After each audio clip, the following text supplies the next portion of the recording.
For those who are just attending, my name is Robert Corbeil. I'm the National Executive Director, and today is our first plenary.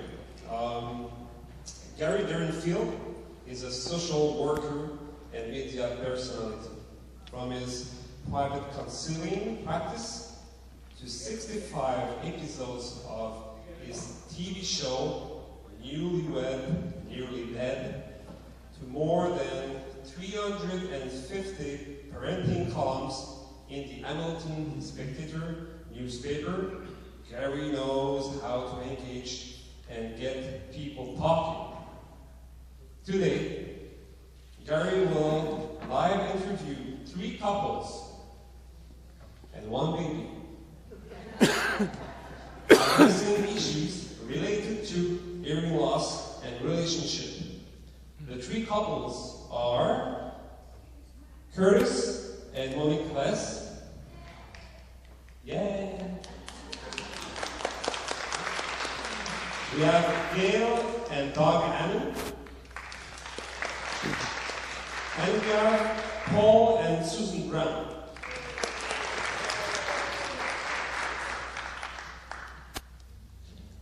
So this 90 minutes plenary will be enlightening as well as entertaining. I'm certainly hoping that our 3 couples will remain happy couples during and after this exercise. Gary, it's all yours.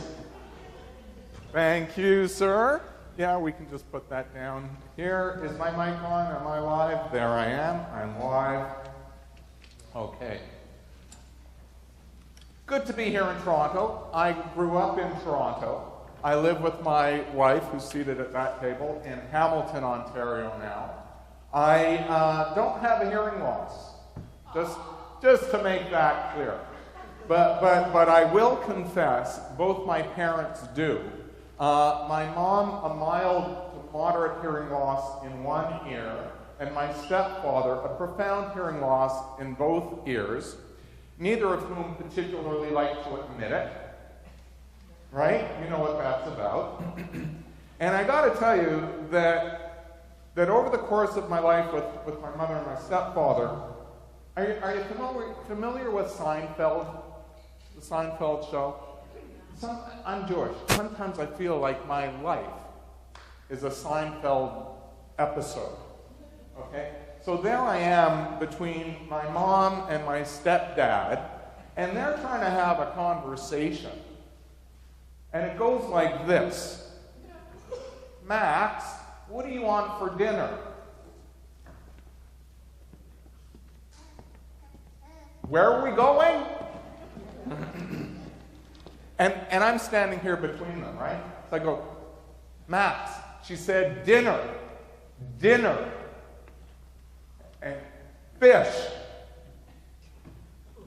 Chicken? I'm like, Mom, he said fish. Fish. And I realized this is insane. So this is my Seinfeld episode.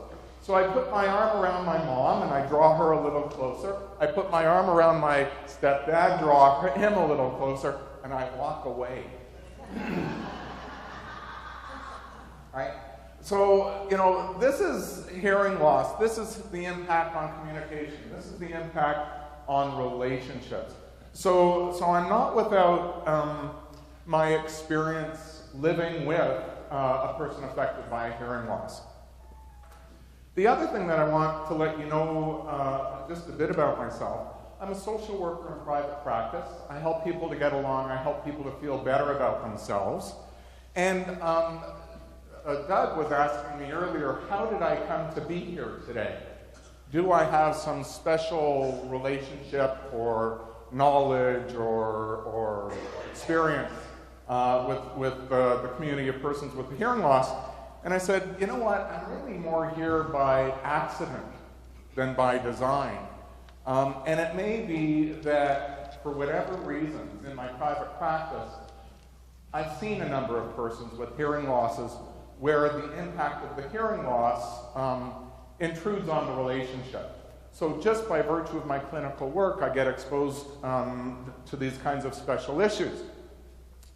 And also over the course of my work, I've had the benefit and pleasure of working in large multidisciplinary teams.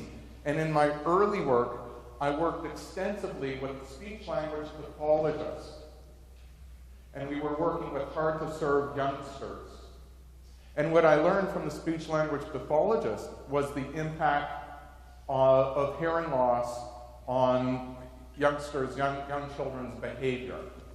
And so that had a profound impact in terms of my practice. And I gotta tell you, for every child that ever sits in front of me from a counseling perspective, I always perform a hearing screen. I always test their hearing. I don't have any fancy-dancy gadgets for doing that. I stand behind the person with the hearing loss, I'll get behind Doug, and all I do is rub my fingers together, ask the child if they can hear that. If they can, then I go off to one side, and then I wonder, do you hear it more in that one side, or are you hearing it, across your head way to the other side, because that would signal a hearing loss on one side. So I do conduct a hearing screen literally on every child that I see.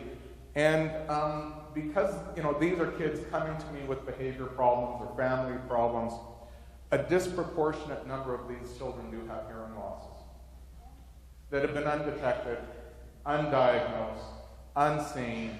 And I gotta tell you, I'm a great therapist. How's that for modesty?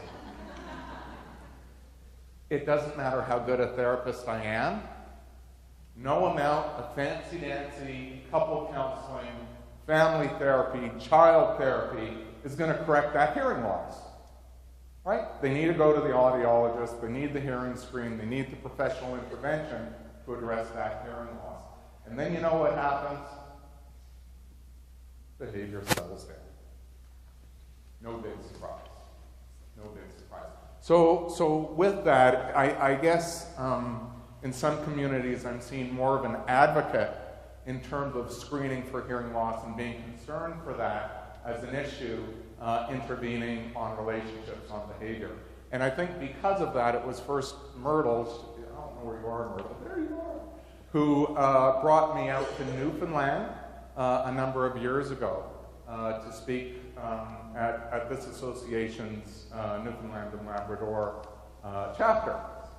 And so that was a great meeting with Myrtle, and I think on that basis, that's how I got here today. Long story short, or short story long. Okay?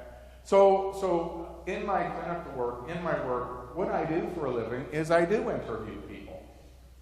I'm asking them all sorts of personal problems and questions. And, they put their faith and their hands into me with that, never knowing how deep those questions are going to go. Thank you. We've got some name tags up here, just in case. I got to tell you, the name tags are for me. I'm a good social worker, but I'm lousy at remembering names. And it's like it doesn't go together. You can't be a social worker and be lousy at remembering names. Yet, here I am. Okay. So I am going to interview 3 couples in front of you today. I'm going to ask them questions about their hearing loss, the impact on their relationships, how it works between themselves as a couple, how it works between themselves and children, how it works between themselves and maybe their parents, how it works between themselves and the community, how it works between themselves and employers, how it works between themselves and teachers. So we're going to explore life living with the hearing loss, and maybe we can draw from that a few principles, a few things to learn. Maybe we can realize in the group that, that some of the things that you're going to hear about, well, maybe you already know this, they're common experiences. They're common experiences. The benefit of learning what our common experiences is we no longer feel isolated. We feel supported in that. We now understand it's not me. This is the way our life is.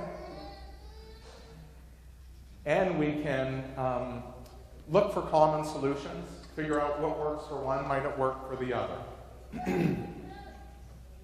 Our first critic. No. This little one, Rachel, is 6 months old. I don't know if the rest of the room knows that. And I've only met her this morning, and she's absolutely delightful. So this is Curtis and Monique on this end. How long have you, I'm going to come by with a microphone. And let's start with you for a minute. Oh, you got a microphone. How long have you guys been married? Can we get this live? Can you get this microphone on? Hello? Yeah. How long? Almost 3 years. And that's to each other. Just checking. How long did you date? How long did you court before marriage? 2 years. That wasn't supposed to be the trick question, but 2 years, yeah. do you agree with that? Well, 2 years? I don't remember. Well, we were friends for about a year and a half Yeah. before we got together. How did you meet? At the 2008 Vancouver Child Conference. Okay. Good things come.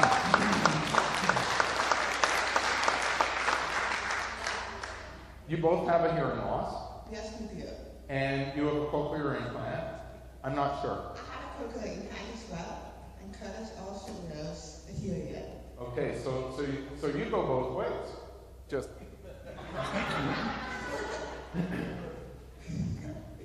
And what do you guys do for a living? Well, currently I was. It's okay. I'm currently a stay-at-home mom. Stay-at-home mom. But in my previous job, I worked for the Ministry of Justice as a research analyst. Here in Ontario? No, in Victoria, BC. In Victoria, BC? Yes. Okay, well, welcome here to Ontario today. Thank you. Yeah. And I work at the University of Victoria as a computer support analyst.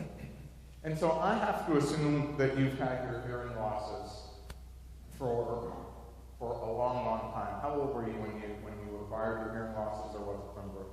I was 22 months. You were 22 months of age. Yeah, I had meningitis when I was 20 months old. And then, after that, I got a hearing loss from that. And yourself?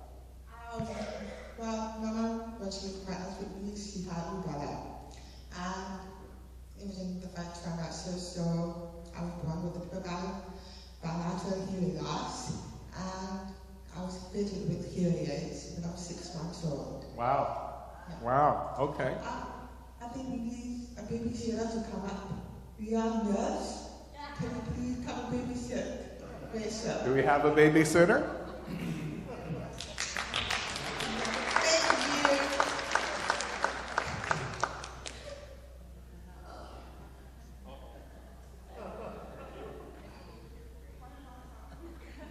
Thank you. Thank you.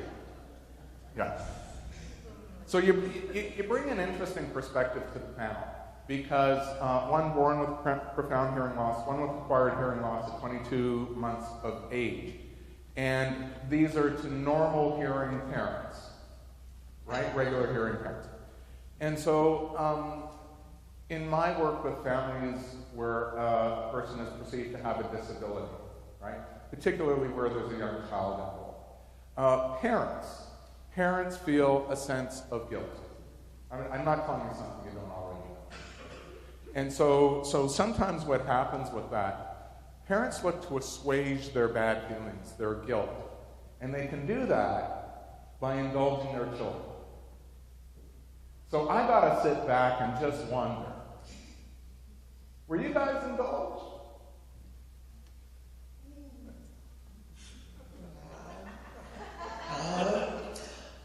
I'm going to try. So I think that I have contributed to the fact that I was indulged, but not overly indulged. Okay, not overly.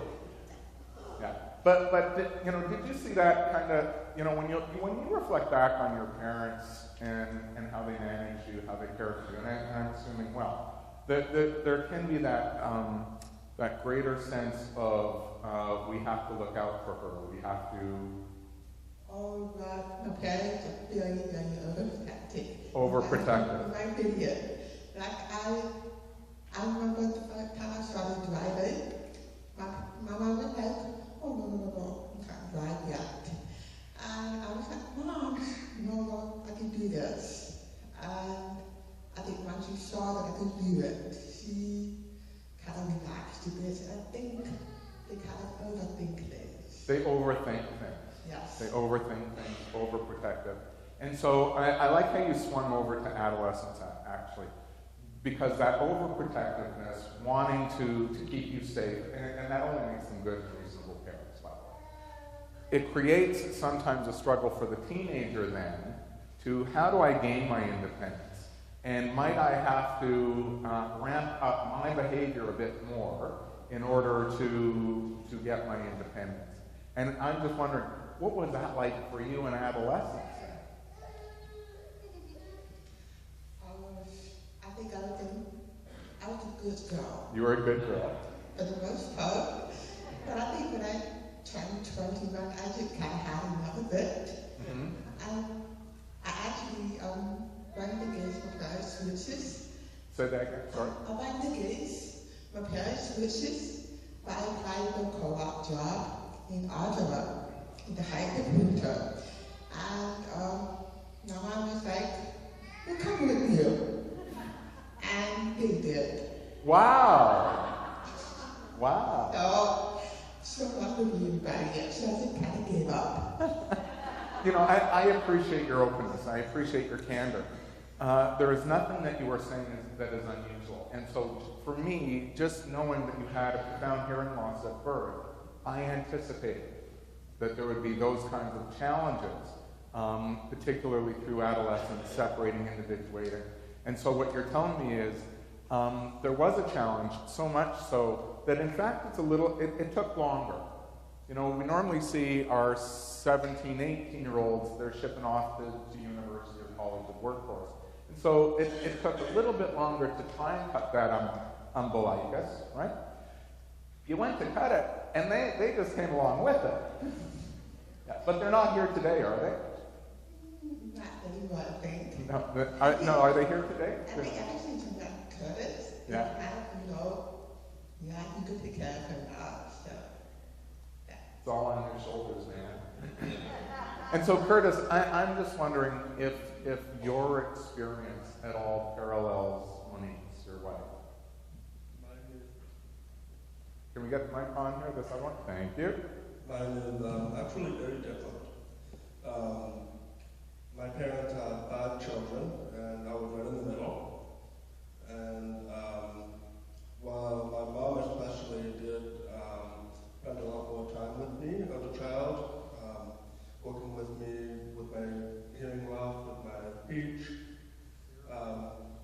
she still had 4 other kids to take care of, so I never felt like spoiled or that they really spent that much more time just with me or indulging. Okay.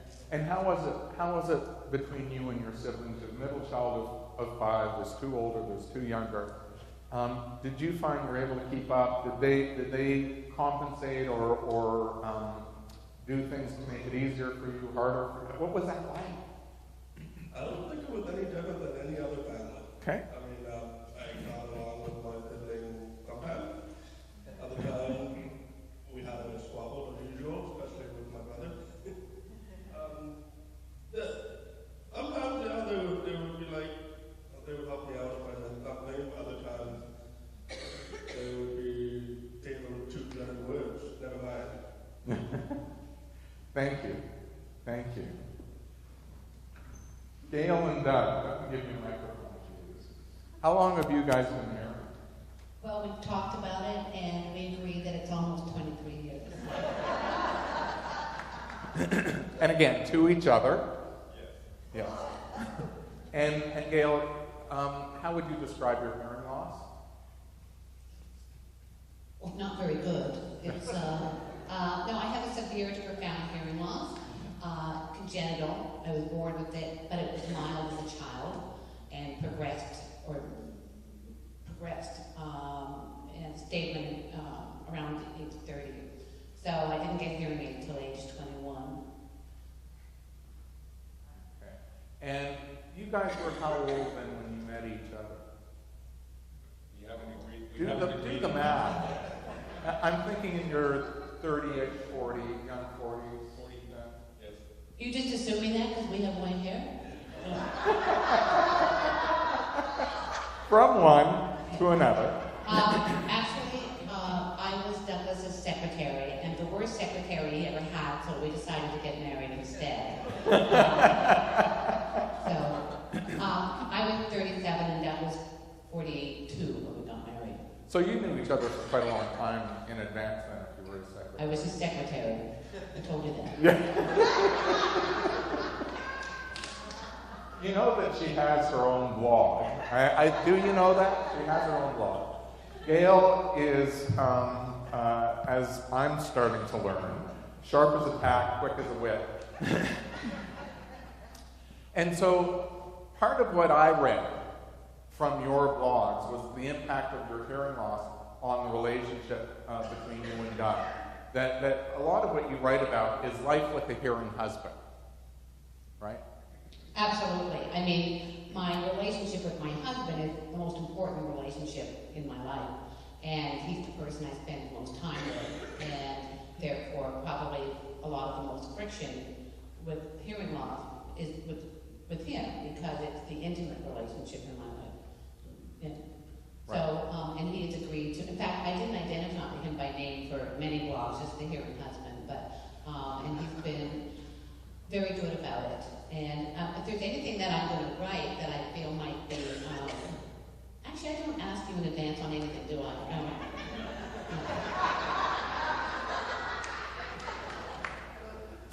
I gotta tell you, when people ask me what makes for a good marriage, this makes for a good marriage. Yeah, so you're doing that part right by the sounds of it. Okay. Doug, what's the challenge for you as a hearing husband of a partner with a hearing loss, out of curiosity? I don't see it as so much of a challenge. It's just, it's an issue that we have to work with. It's like color of hair that we met. I was just very impressed with the way that she dealt with her hearing loss.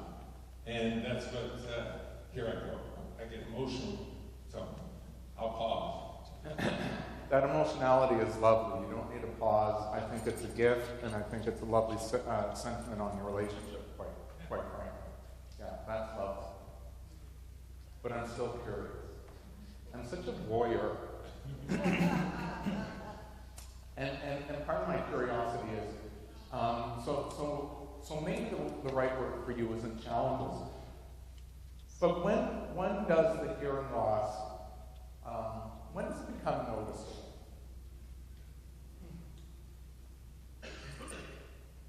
Well, in the aspect is when I tend to ignore it or test her hearing loss. The classic is speak to her when her back's to me, or I'm leaving the room and trying to do it, or if we've had a dispute, I bring it into the dispute in some form and test it. So it can be a source of friction when we're not, when I'll say the content of the message is in disagreement. We somehow bring the message, the means of messaging back and forth and communicating to the table. So this is a way out for you. If we can't agree on the content, you got it wrong, you misheard me. That very much so. That'll become part of the case. It's just the experience as you try and you go. I'll say we're both very competitive personalities. So when you get that, you want to win the argument or the debate that goes. That's why she doesn't ask me if I'll agree with what she puts in the articles. So yeah, it goes that way and it's back and forth. So I think it comes into it in I'll say trying to win the debate or the issue that's at the table. You leverage what you think is your strength and you play out. Thank you. Paul and Susan, this is our friendly couple from Newfoundland. You can clap, you're obviously from Newfoundland. I've been to Newfoundland 4 times. I love getting out to Newfoundland. Friendliest people in the world. And obviously gullible, because they're here today. How long have you folks been married? 17 years. Yeah, and that's to each other as well. Yes. Do you guys have kids together? We have 2 together. You have 2 together. How old are they? 17. They're okay. So we spoke earlier. You have Where is that one? 2 twins. A set of twins. They're 17, a boy and a girl. And what can you tell us about their hearing loss? They both have a severe to profound hearing loss. Jennifer wears a cochlear implant and a hearing aid, and Alexander wears 2 cochlear implants. Okay. And how did they come about their hearing losses? What's the root to that? It's genetic. Okay. So one of you has a hearing loss as well? It's not me. That would be me.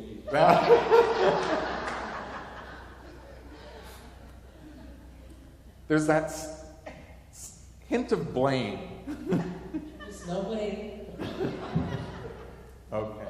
So you've raised 2 kids with the hearing loss. You brought them through the educational system, right? I'm curious what that was like for you, what that was like for them. Oh, it was very challenging. How so? Well, they originally started at the school for the deaf, but as it was getting smaller, we decided to take them from the school for the deaf and move them into the regular school stream. The only thing is the school system themselves were not used to having hard of hearing children or deaf children in the school system, so it was a real education on our behalf to help educate the teachers in the classrooms and the schools, actually, the kids in the classrooms, with what it's like to have these children and learning to live with it. And so at what age were your children, or what grade did they come into the public system? Jennifer was in grade 4 and Alexander was in grade 5. So they're a little older. They're coming out of, I would imagine, a more sheltered, smaller environment, more one-to-one availability of instruction, and into a much larger, much noisier, much more confusing setting. In the context of other children, no knowledge, no appreciation, no understanding of the hearing loss. Exactly. So how did your kids cope? Jennifer coped a little bit easier than Alexander did. Jennifer is a more outgoing personality, so she was able to say, "Excuse me, didn't understand what you said, hang on a second, come back here," type thing. Alexander had just gotten cochlear implants, so he's a little quieter, and so he likes it when people comes to him. So kids at that age don't understand hearing loss. They're not really in the mood to repeat themselves for the second time or the third time. Kind of went on. So he was a bit lonely He was for the first few years, yeah. Any concerns for bullying? There was, yeah, especially for Alexander, there was. But we dealt with it as parents, not having it, directly to the school. And, each incident went to the school. I think the principal got so tired of looking at me that I think they finally went to the other child's parents and said, "Hey, I don't want to see her anymore." Good. So it was dealt with, Yeah. and it was dealt with quite well. So, I'm hearing a few things just in terms of this conversation, and what do I take out of this? The tremendous role for the parent to advocate on behalf of their children. And oh my God, do we ever have to advocate for our children? We advocate for our children under the best of circumstances. But if there's perceived disability, an invisible disability, a hearing loss, it just puts a greater onus on the parent to make sure that those serving our children understand what the heck is going on. The other piece that I get out of just this brief conversation is the differences in personality between your kids. Right? And she just said, oh, big time, big personality difference between the kids.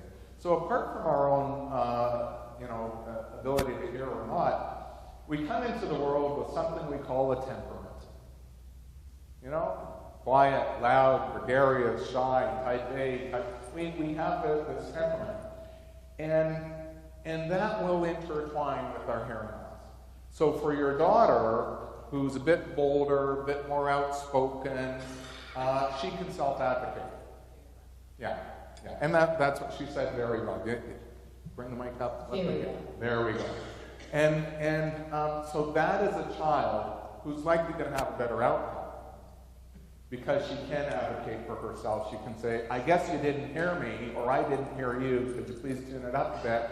Can you please, repeat what you've had to say? For your lad, who temperamentally, just a little quieter, a little bit more reserved, right? Probably a nice boy because his parents sure are nice. Thank you. Yeah. Bit more of a challenge. Now, he's not a wallflower.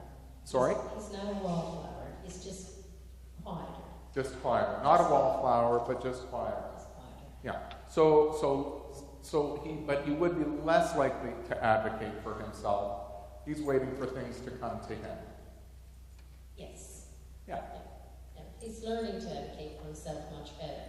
Yeah. So that's been an ongoing struggle. We've seen a bigger difference this year in his advocation for himself.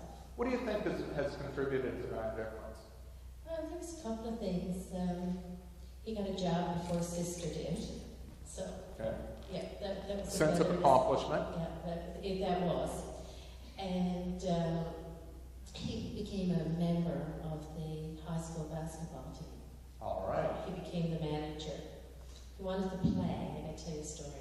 He wanted to play. And he's not well coordinated. But the coach... You're so polite about your son.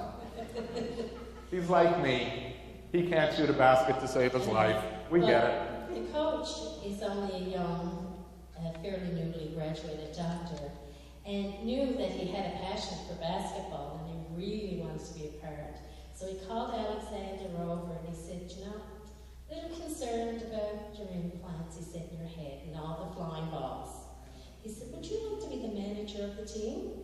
Well, that must have been the proudest moment he ever had, and I think that helped. And not only that, but the boys on the team were very accepting. Lovely. And I think that was his first real acceptance. Then he got voted to student council, so it's been a good year for him. Right, he's on a great upswing. Yeah, but I think this is his turning year. That's lovely. That's absolutely lovely to hear. And just a few things that I want to comment more, not necessarily about your son, but as a jumping off place. When we look at literature, social science literature in the area of mental health, and we look at the impact of a disability on mental health, and we say which disabilities are more likely or less likely to create problems for mental health. Hearing loss rates high.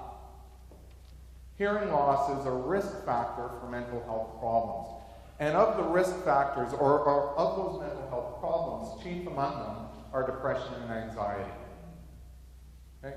Why depression? If I am more reserved, if I feel like I can't fit in, if I don't have the social support, the social network, I feel disconnected.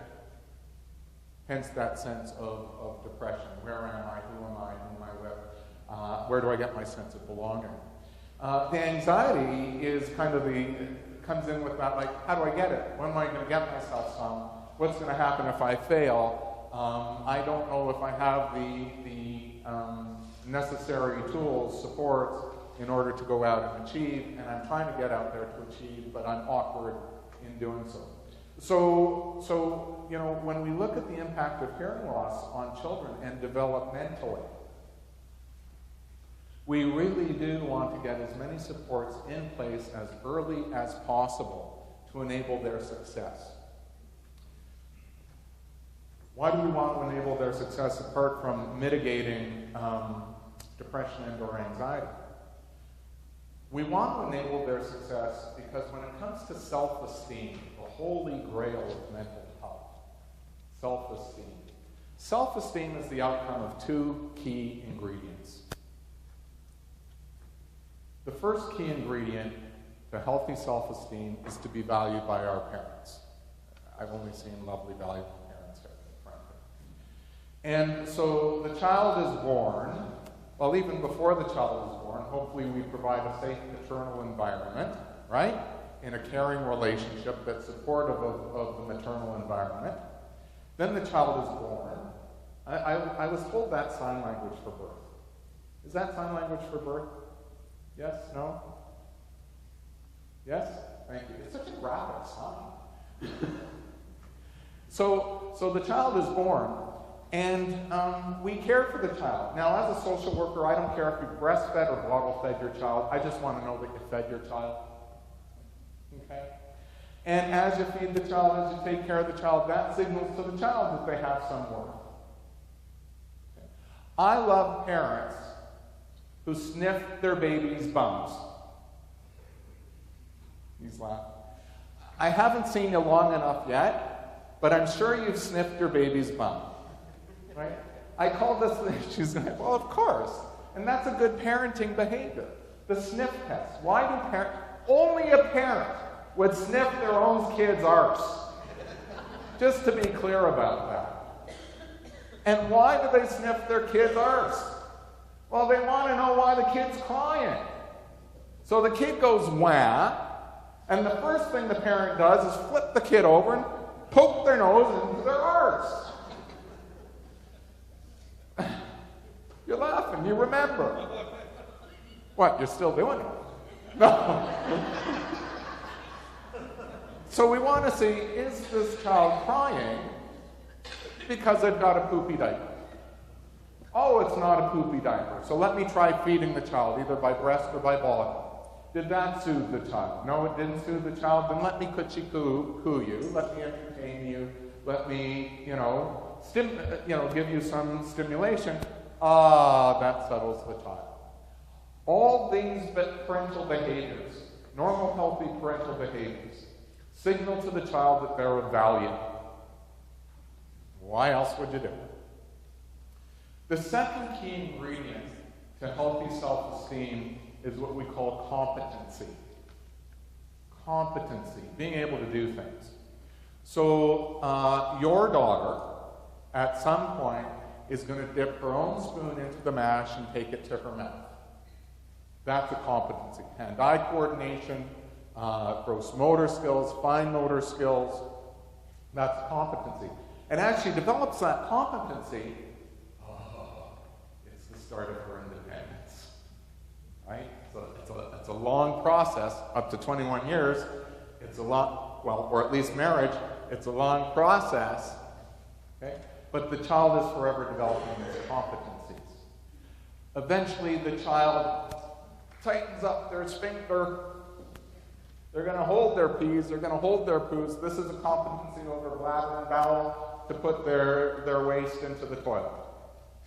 And as the child develops these competencies, they can get things done in the world. They can meet their own needs. And we feel good about ourselves because I'm not dependent. Eventually your child is going to say, I can do it myself. And they button themselves up. These are competencies. Being able to form relationships is a competency. Knowing where to come up, hey, how you doing? Chat, get along, have a relationship out of that. That is a competency. Having a hearing loss can interrupt the development of the competencies. It shouldn't have to interrupt a caring parent, right? So these two elements of self-esteem, to be valued, and the other, development of competency.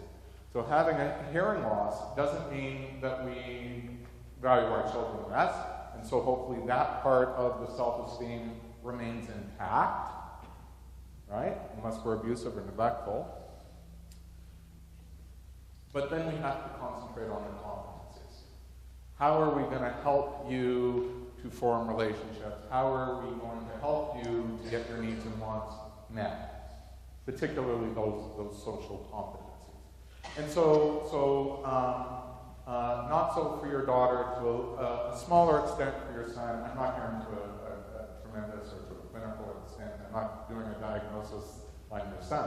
But I want to talk generally. I want to use what you give me as a jumping off point to speak to parents about some of the concerns many parents do have with respect to their children. So to help your child gain that sense of competency, whether it is through special instruction, assistive devices, stick handling the community so that they better understand your child's needs and are more adept at meeting them. Then that kid feels that competency. When we have healthy self-esteem as a result of being valued, as a result of the development of that competency, the next thing that comes out of this, I'm just giving you human development 101, right? The next thing that comes out of this is what we call a sense of agency. A sense of agency. And that's a fancy-dancy word that just means I feel like I can do things out in the world. I feel like I can do things out in the world. And that's what we want for all of our children. Period. You know, that's cross-cultural, it's across generations, it's across the world. We all want for our children to be able to go out and do that. So that sense of agency, if you have a child with a hearing loss, we worry about the development of the competencies, then how that will interfere with that sense of being able to go out and attack the world. And so for some kids that can be delayed, and in some kids, certain circumstances can emerge, such as with your lad and the basketball team. That was wonderful of the coach to facilitate that on your son's behalf. That's the guy that gets a gold star. You know, that's the guy that gets a gold star. Because what it did for your son is it hit on that sense of competency.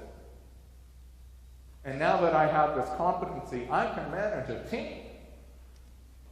Now I've got that sense of agency, I can go out there and take on the world. Does this make sense to folks? Okay? I don't care if you're hard of hearing or not. Guys, this will mean yes. Okay? Does that make sense to you folks? Yeah, thank you. Thank you. Yeah, so that was very instructive for me. Quite a jumping off point for me. Yeah. Your hearing loss, mild, profound, moderate, where are you in the spectrum? I would say it's mild. I don't wear hearing aids, although I do think I should, and looking to the future, planning to get some, I think, in the next little while. Right? So you're one of those guys who isn't there yet, but maybe the wife is thinking he should get there? I don't think that would be accurate. I have one of those wives. She's seated over there. So I happen to like listening to the television loud. And so that bothers her. And so she thought that maybe I have a hearing loss. So I said, maybe I do. So we went and we both got our hearing tested. I'm happy to tell you that my hearing was normal and my wife's was dipping down. And so it's not that I have a hearing loss, I'm just one of those guys that likes the TV loud. Me too. Yeah. I have been wrongly accused of having a selective hearing. Right. And you know, that is one of, we've all heard that, selective hearing. Right? It's such a good excuse. And I gotta tell you, many of us guys do have selective hearing. And so the challenge for our partners is differentiating between selective hearing and hard of hearing. Right? And at times we use one as the excuse to get away with the other. And that has to be frustrating for our partners. I don't know about you, but I do find it frustrating. Especially when we do have differences of opinion. And it sometimes is about his hearing. And I'll go up the stairs and I'll mutter something. He'll say, I heard that. And I'll say, not helping your case.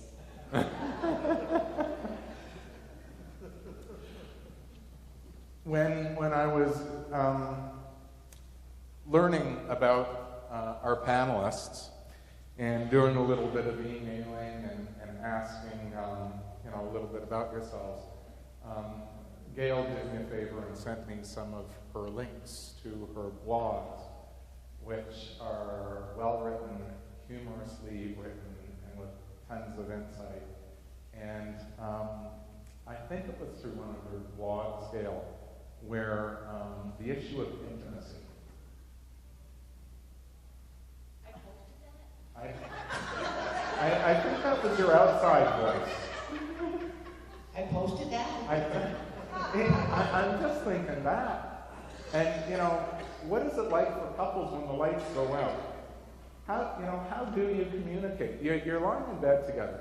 There's just some uniqueness in certain circumstances for persons of hard of hearing.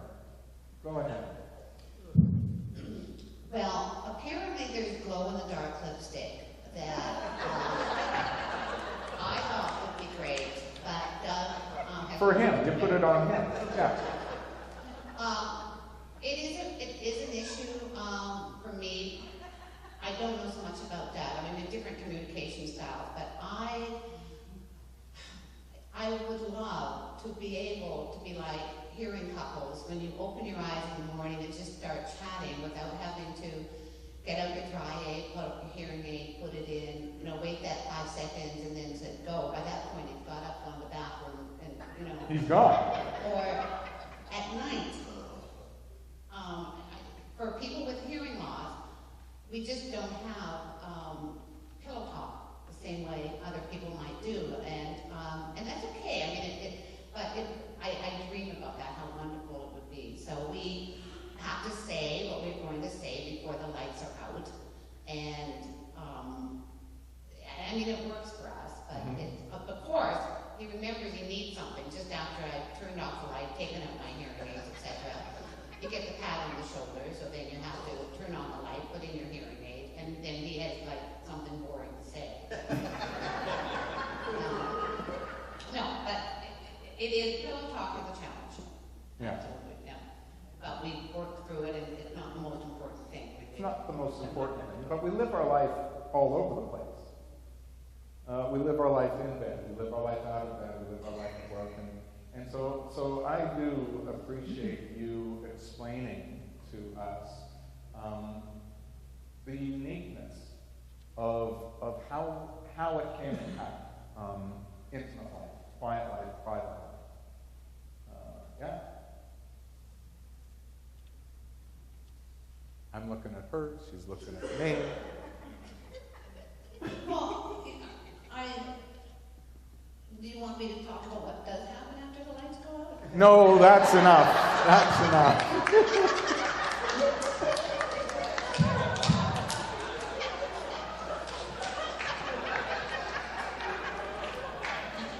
Myrtle and I, 2 years ago, Myrtle, Barrett, and I ran a workshop that was just supposed to talk about just a couple issues, but somehow it really did get into the bedroom. And it was very interesting, especially because one hearing man, partner, started talking about finger painting, and then it just took off from there. Finger painting. Finger painting. Finger painting. Intimacy by Braille. Braille, okay.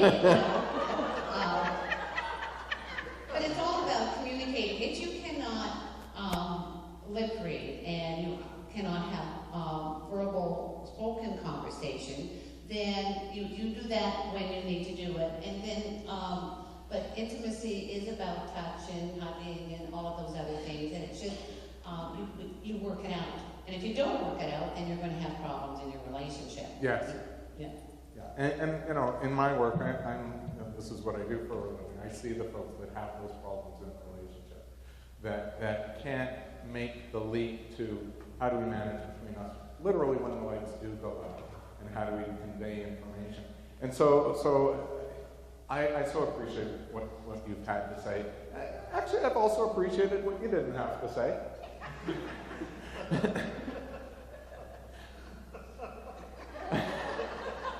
It just points to, again, another aspect of life with the hearing loss, and the onus it places on relationships, on the couple subject to that relationship, to have conversations that may at times feel removed from the right place.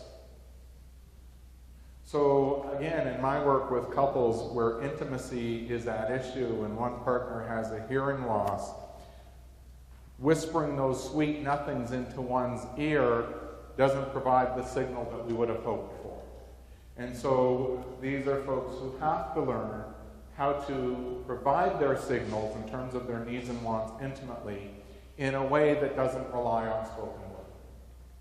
And it also requires of these couples, more so than hearing couples, to have those conversations outside of the bedroom. And so all I want to do with respect to this is to give people permission, in a sense, to have those conversations even outside of the bedroom. Because at the end of the day, we all have needs and wants, and some of those are sexual. And so to get those needs and wants met, we do have to find a place, we do have to find a time to convey them. You know, that is hard enough for any couple. It's hard enough sometimes depending on our faith background, the culture of our family, being able to talk of our intimate life, our sex life.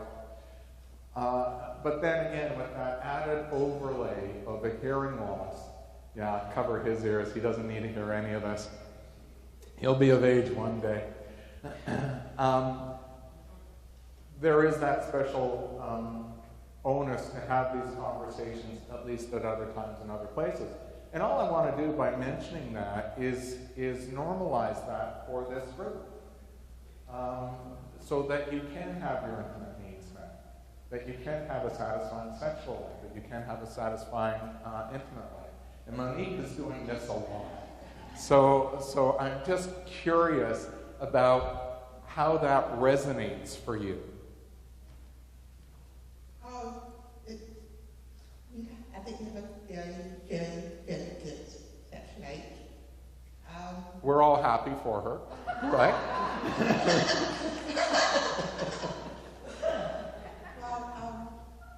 Because I'm in the dark, we can't see each other, but we can kind of poke each other, but you know what I mean. We can guide each other. Guide each other using our bodies, and actually we go around. Sometimes we use coupons. Say again, we use Coupons. coupons. So we know what's happening. Like, You'll hold up a cue card and say this or that? I don't understand. Yeah? like sex coupons. Okay. Well, anything like that. So it's our way of communicating in Awesome. that way. And we know we go around and see what's happening. Although I don't think we have the same problem that Gael and I have, because we both have a hearing loss and we understand our challenges and our needs. Did that make sense? I don't know if I answered that. Go for it, man. You know, go for it. For us, I do agree that it's probably very different for Gael and than for me and Monique. We both spiritually very, very well. And even as long as there's a little light, we can communicate. We do have pillow talk, even when we don't have our implant in. It's really quiet. And I do think that our neighbors will sometimes wonder what's going on, because the light does go on and off, on and off. But,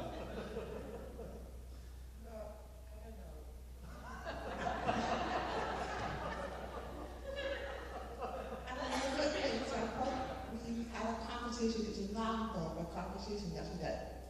We were in bed that night, and I smelled something. He bought it. And it was... He bought it. No, he didn't buy it.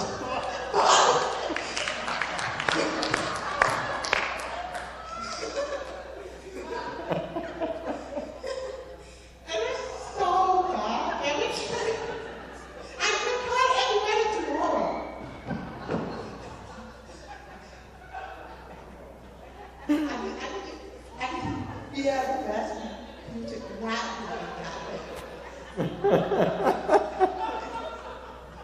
you know, that's just the interest of intimacy about how the computer works.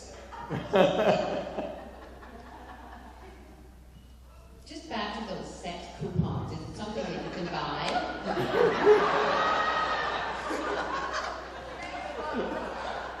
At Walmart?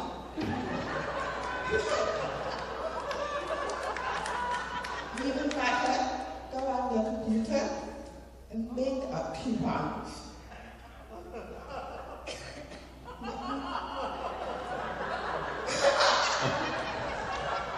So just to jump in here, this is unscripted. I don't know what's going to happen. This is live. Let's just show our support so far. So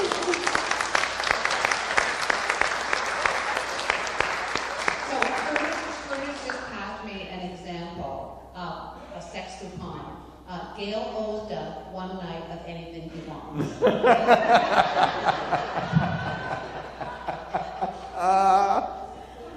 Oh my goodness. That's so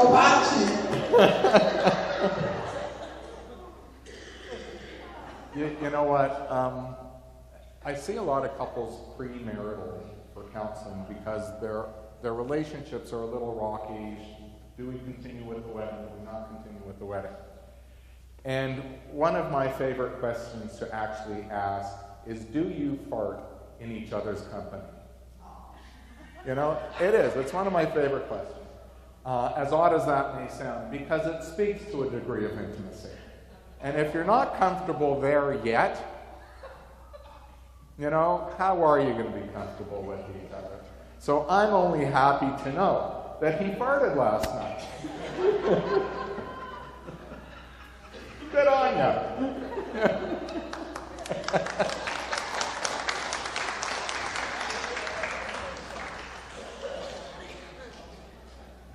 I don't know how I'm going to explain this morning's talk to my family.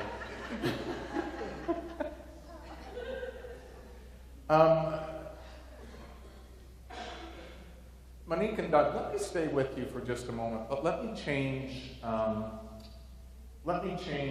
subjects with you. You both have profound hearing losses.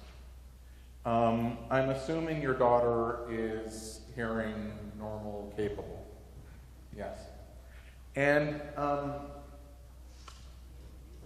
the other thing that we see that can create problems for the offspring when we have two parents with a profound hearing loss or with any profound disability, visible and invisible, that we look to the child to help us out. We look to the child to be our ears. Or quite frankly, it doesn't have to be in the context of a hearing loss. We see this all the time in immigrant families who are in a country where the language of that country isn't their native language. So if I were to go to France, I'd be in trouble. If I were to go to Germany, I'd be somebody from there or another country where English isn't the first language. They come here, they may be in trouble. And so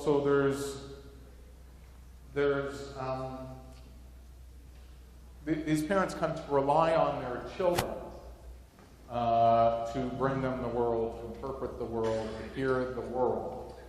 And your child is too young for that now, right? But what we do see in these offspring, from a social work perspective, from a mental health perspective, when that child is expected or falls into fulfilling that role within the family on behalf of the parents, we have a fancy-dancy term for it. We refer to that child as parentified.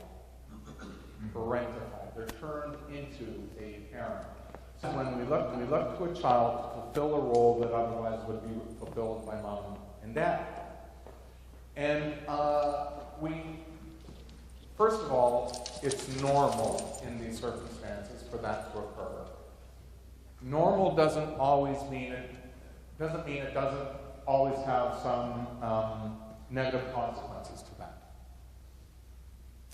The negative consequences to the parentified child is that sense of, oh my gosh, I'm responsible for you guys, and because I'm either hearing or I speak the language of the culture, I know more than you. And so over time, there is a risk of the child minimizing the role of the parents and taking on too much responsibility without having any legitimate authority. And so these are children who, in a sense, can grow up too quickly, can be too big for their own britches. These are also children, in some of these circumstances, who are also at risk, believe it or not, of depression and anxiety. They're at risk of depression and anxiety because as they try to take on responsibility yet have no authority, they're working against the authority of the parent. And as the parent, we typically do know better.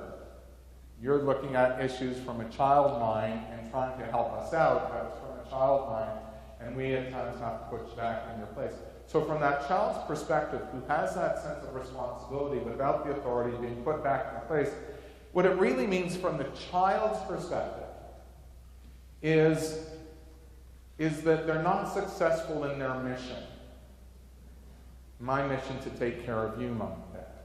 And I love you, Mom and Dad, as well. And if I'm not successful in my with all of that, and to still maintain a parental role that says, even though you're giving me some information, you may be helping to convey language or communicate for us, we are still the decision makers. We are still in charge. And so that is a balancing act for some parents that I just want to bring to the attention of parents. When I am working with folks who are deaf, profoundly hard of hearing, and I'm using an interpreter, or when I'm working with people whose first language is not English, and I'm using a linguistic interpreter, holy, you really got to have somebody who's been trained to do that. Because more often than not, I'm trying to have my conversation with you through the interpreter, and the interpreter winds up speaking on your behalf, thinking, here's what I think she'd like to say, and they're giving me that information instead of conveying word for word what that person is seeking to convey.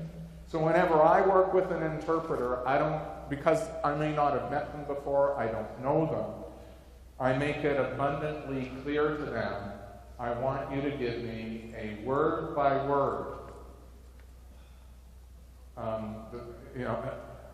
interpretation of what they're saying. I want you to convey word for word.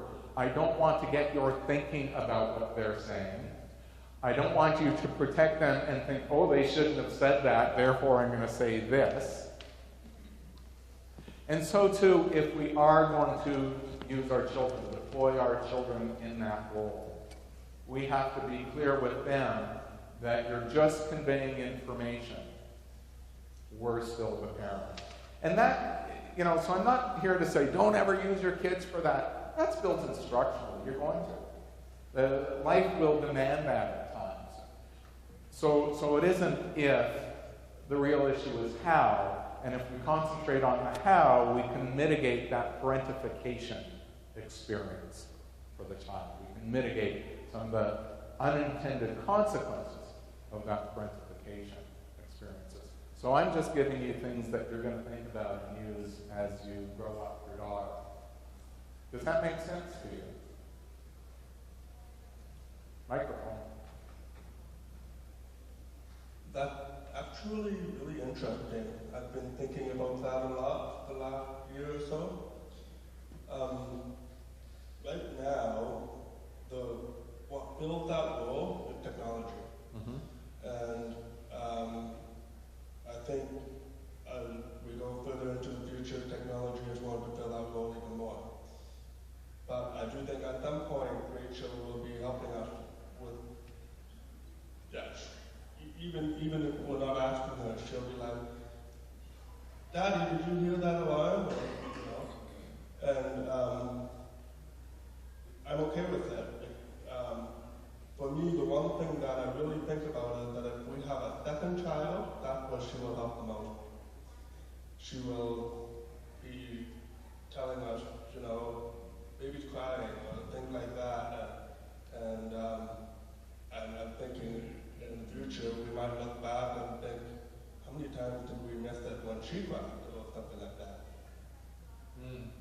Yes.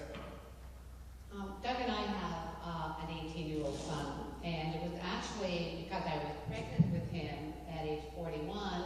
I didn't know anyone else with hearing loss at that time, and it was because at the prospect of being a hard of hearing mother that I actually reached out for help to the Canadian Hard of Hearing Association, which was a life-changing event. So my son early on always knew that Mom had hearing loss and that he had to face me, and like many children, if he wanted my attention, he would, turn my face. I found that he was much more accommodating as a small child than he is as an 18-and-a-half-year-old, partly because, like his father, he's 6'6", and he just doesn't have the patience to, not like that, but I depend on him reading and he'll turn away and that sort of thing. But I believe that because he understood my hearing loss and the family dynamics of hearing loss, it's been frustrating for both my husband and son through the years, but there's always going to be something frustrating in the family environment. I believe that my son became a good communicator, partly because of hearing loss and how we communicate as a family, but it has been very, very challenging at times, and embarrassing for him. Embarrassing, like there'll be times he'll say, "Mom, everyone's looking at you because I misheard something," or and I did put a lot of pressure on him when it was just he and I together to do my hearing for me. But now, when he looks back, when I asked him, I said, "Okay, Joel, was it hard? What was it like? Was it hard?" And he went, "Yeah, but I'm kind of proud of you, Mom, at the end of the day." So it all worked out. Lovely. And from everything that you've said there, the part that I want to key in on, Gael, is you're asking your son, you opening that up to conversation with him. Son, what is your experience like living with me as being hard of hearing? To give him that permission to talk about his trials and tribulations in that context. And so that is something I'd encourage of parents, regardless of your age of child. Because we don't always know what's going through their head. Am I feeling proud? Or quite frankly, at times am I feeling embarrassed? My parent is different than the other parents. Might that impact on a sense of, might that impact on my wanting to bring friends home? Because of that, how do I manage that? How do I deal with that? How am I afraid that is going to appear in the community of my friends? So the degree to which you'll learn social work jargon and stuff from me. We call this making the covert, the things that we keep hidden, the things that we don't talk about. So that it doesn't impact us. We take what's covert and we make it overt. We just open it up. It's all grist for the mill. It's all there to chat about. So that you've done that at this age with your son. Part of me is thinking you've probably done that at other ages with your son as well. I'm just of that impression. You're nodding your head, yes. That will mitigate some of the concerns for the son or daughter. It'll give the child the freedom to communicate about their experience. The beauty of being able to communicate about our experience is if something is off kilter for us, we have the opportunity to then problem solve. That's why we make the covert overt. So we can say, how are you feeling? What's going on? Is there a problem underneath that? And if so, then let's do something so that we don't have to be hamstrung. Go ahead. That all sounds so perfect, but in the hearing loss world, the relationship between family members, it goes like this. How many times do I have to tell you not to talk to me while you're walking away? Why? You know I can't hear it when you do that. Why do you turn the captioning off when I leave the room? And why do you not turn it back on? Why? And the issue that we have is people forget what we need, and we have to keep telling them. And we have to accept that. It's still frustrating in a family environment. And so it would be nice to think that we discussed it rationally as husband and wife or parent and child, and that would be the end of it. They will always do that, but, you know, so it doesn't happen that way. So that constant... It doesn't happen in the course of normal life, is what you're telling me, in the day-to-day grind of life. Or moment to moment. Or moment to moment, right. So my only feedback to that is because I want everyone to be well. I'm a social worker, right? That's what I bring to the table. But my only feedback to that is that's why we have to make those moments. My wife is sitting there. I work maybe too hard if you were to ask her. I love what I do for a living. I do it day in and day out. Here we are Saturday morning and I'm doing it again. And so because I work day in and day out and typically, 10, 12, 14-hour days, because like I said, I enjoy what I do.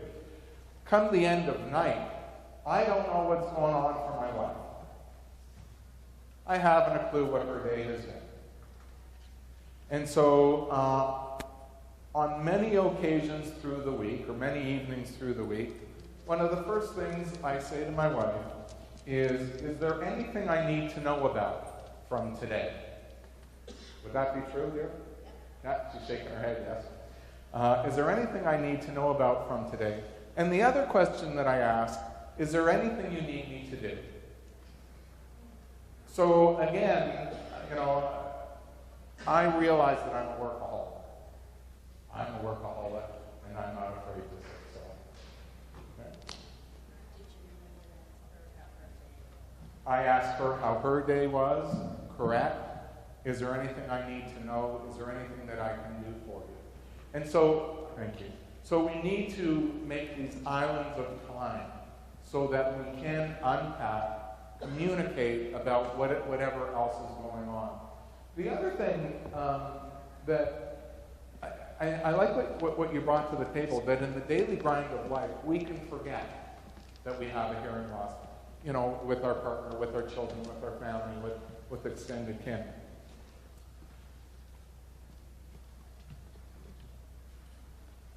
I would wonder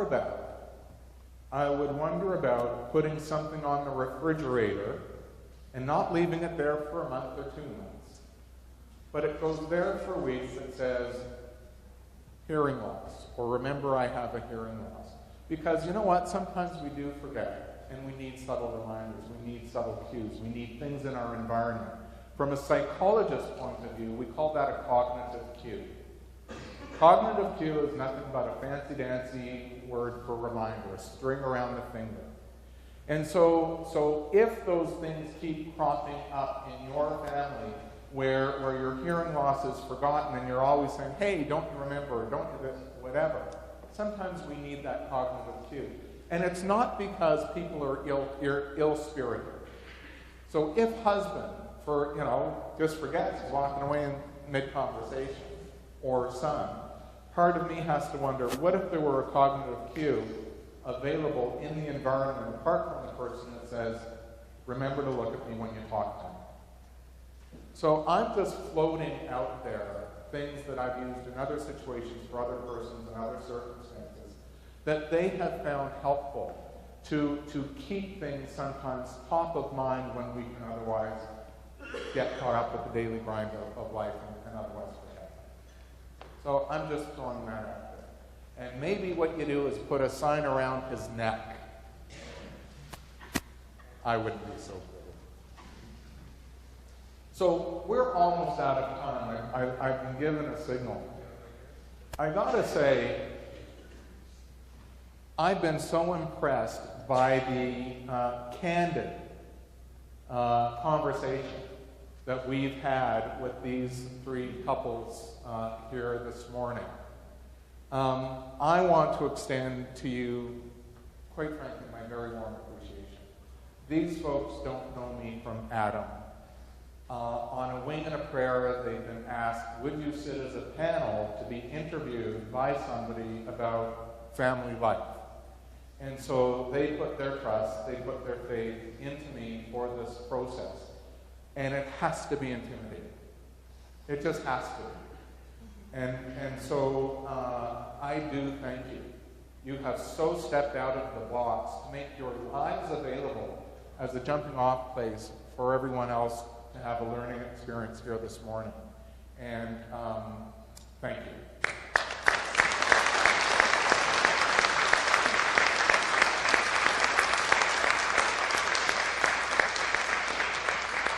I do think we were blessed with these three couples, quite frankly, because they were so self-disclosing, they were so reasonable, and quite obviously very caring about yourselves and your family. So folks, I'm Gary Direnfeld, I'm a social worker. If you want to learn anything more about me, go to my website, www.yoursocialworker.com. I'm not looking for business. I'm not looking for you to come to see me. The reason I'd send you to my website is because I do a lot of writing, and I also do a lot of work in the media.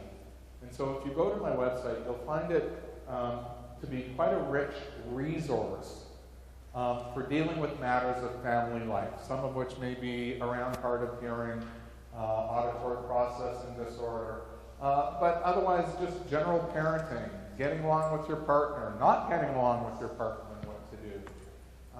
I've been interviewed on radio and TV literally hundreds of times. So there's over 300 clips, audio clips and video clips.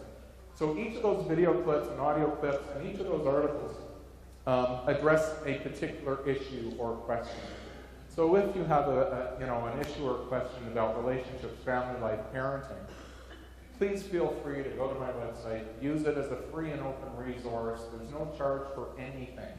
It's just all solid content. And you'll learn maybe a little bit more about me. Where is Myrtle? I'm calling you, Myrtle. Thank you for opening this up for me to come this morning. I love meeting you in Newfoundland. Love seeing you again here today. You're retired. I'm hoping to get to Newfoundland again and enjoy your hospitality. So folks, have a good rest of the conference. Enjoy the hotel. Enjoy Toronto. Thank you.